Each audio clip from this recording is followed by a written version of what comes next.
मेरे प्रिय मित्र, आज आपका स्वागत करते हुए खुशी हो रही है। हम प्रभु से महान चीजों की उम्मीद कर रहे हैं, क्योंकि वह हमेशा हमारे लिए असाधारण चीजें करता है। नीति वचन 3:10 के अनुसार आज वह वादा करता है, तब तेरे खलिहान बहुतायत से भर जाएंगे और तेरे कुंड दाखमधु से भर जाएंगे। इसी तरह से भगवान आशीर्वाद देते हैं और प्रचुरता लाते हैं। लोग अपना सारा अनाज खलिहानों में जमा करके रखते थे। वे हमेशा इस बात को लेकर चिंतित रहते थे कि क्या उनके पास अपने परिवार का भरण पोषण करने के लिए पर्याप्त पैसा है या नहीं। आज आप भी इस बात को लेकर चिंतित हो सकते हैं, खासकर अगर आप पर कर्ज की समस्या है। आप आश्चर्यचकित हो सकते हैं कि क्या आपका कर्ज आपके परिवार के भविष्य को बर्बाद कर देगा और क्या आप उनका प्रबंधन और भरण पोषण कर सकते हैं। मैं जानता हूं कि ये विचार दिन रात सताते रह सकते हैं, परंतु हमारे पास एक परमेश्वर है जो कहता है, मैं तुम्हारे खलिहानों को बहुतायत से भर दूंगा। जब प्रभु ने पतरस को आशीर्वाद दिया तो उसके जाल मछलियों से भर गए। इस तरह भगवान ने उसकी मछली पकड़ने को आशीर्वाद दिया।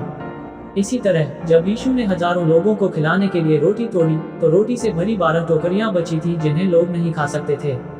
परमेश्वर ने इसहाक को 100 गुना आशीर्वाद दिया और याकूब के पास कुछ भी नहीं था, फिर उसके पास बहुत सारी संपत्ति हो गई।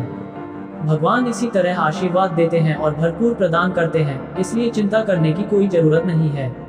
नीति वचन 3:9 हमें निर्देश देता है कि हम अपनी संपत्ति से परमेश्वर का सम्मान करें और उसे अपना पहला फल अर्पित करें। इसका मतलब यह है कि हमें अपनी सारी संपत्ति भगवान को समर्पित कर देनी चाहिए और कहना चाहिए, भगवान, मेरे पास जो कुछ भी है वह आपका है।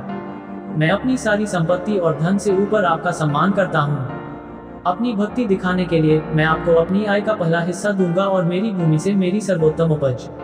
जब हम ऐसा करते हैं तो ईश्वर हमारा सम्मान करता है, क्योंकि हमने उसे अपनी प्राथमिकताओं में सबसे ऊपर रखा है।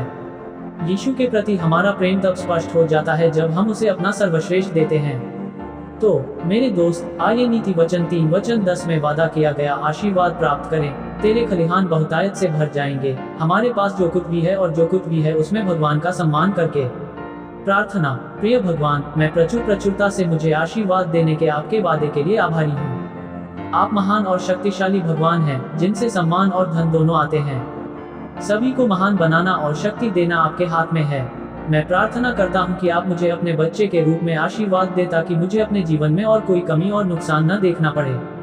मैं अपने आप को और जो कुछ भी मेरे पास है उसे आपके प्रेमपूर्ण हाथों में सौंपता हूँ। मैं अपनी संपत्ति और प्रथम फल से आपका सम्मान करने के लिए स्वयं को समर्पित करता हूँ। मैं स्वीकार करता हूँ कि मेरे पास जो कुछ भी है वह सब आपसे है, मास्टर, और वे सभी आपके हैं। आपको हर चीज में सर्वश्रेष्ठ देने और आपको जीवन में अपनी सर्वोच्च प्राथमिकता के रूप में रखकर आपका सम्मान करने में मेरी मदद करें। यीशु के नाम पर मैं प्रार्थना करता हूँ। आमीन।